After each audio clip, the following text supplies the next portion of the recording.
What it includes? It includes influencing, or by various methods, infiltration, propaganda methods, direct contacts, doesn't really matter. I will describe them later. Of various areas where public opinion is formulated or shaped.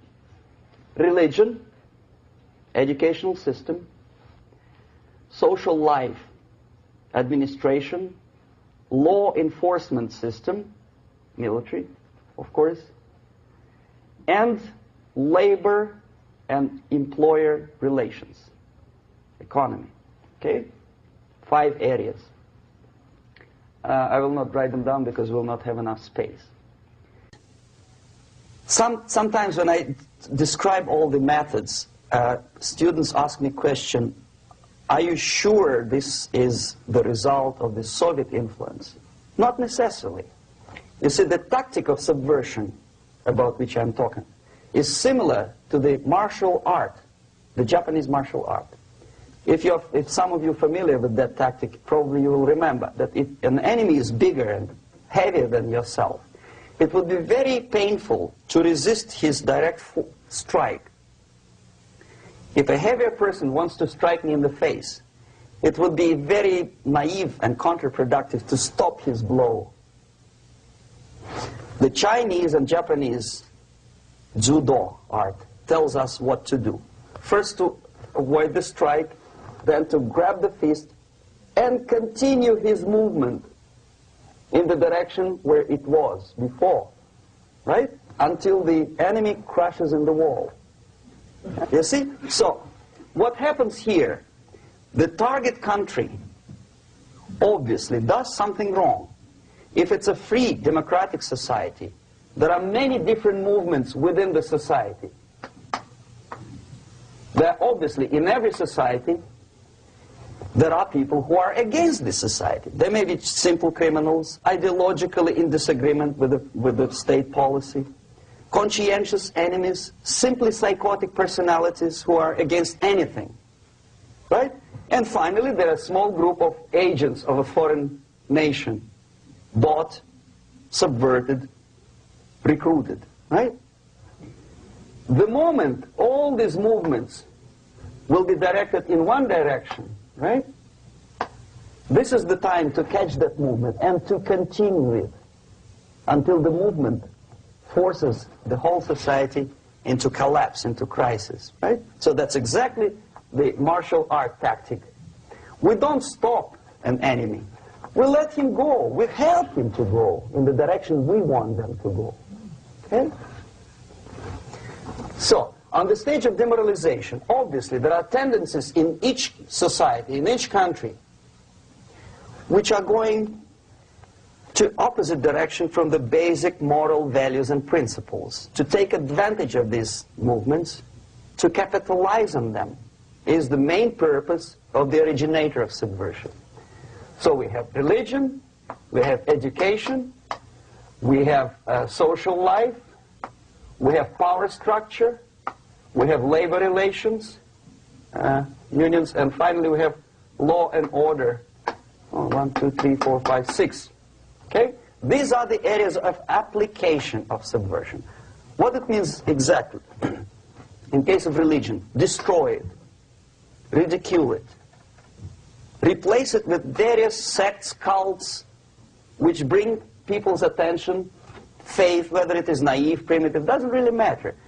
As long as the basically accepted religious dogma is being slowly eroded and taken away from the supreme purpose of religion, to keep people in touch with the supreme being, that serves the purpose. Therefore, replace it, accepted, respected religious organizations with fake organizations. Distract people's attention from the real faith and attract them to various different faiths. Education. Distract them from learning something which is constructive, pragmatic, efficient. Instead of mathematics, physics, foreign languages, chemistry, teach them history of urban warfare, natural food, home economy, your sexuality, anything, as long as it takes you away, okay? Social life. Replace traditionally established institutions and organizations with fake organizations. Take away the initiative from people. Take away the responsibility from naturally established links between individuals, group of individuals, and society at large, and replace them with artificially, bureaucratically controlled bodies. Instead of social life and friendship between neighbors, establish social workers institutions. People who are on payroll of whom? Society? No. Bureaucracy. The main concern of social workers is not your family, not you, not social relations between groups of people. The main concern is to get the paycheck from the government. What will be the result of their social work doesn't really matter. They can develop all kind of concepts to show to the government and to the people that they're useful. Okay, away from the natural links, power structure. Okay, the natural bodies of administration, which are traditionally either elected by people at large or appointed by elected leaders of society, are being actively substituted by artificial bodies. The bodies of people, groups of people, whom nobody elected, never. As a matter of fact, most of the people don't like them at all, and yet they exist. One of such group is media. Who elected them? How come they have so much power? Almost monopolistic power on your mind. They can rape your mind. But who elected them? How come they have a nerve to decide what is good and what is bad for the elected by you, president, and his administration?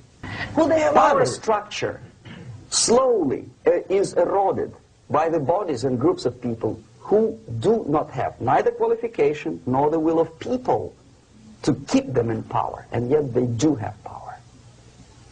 Okay. Together with that, there is another process.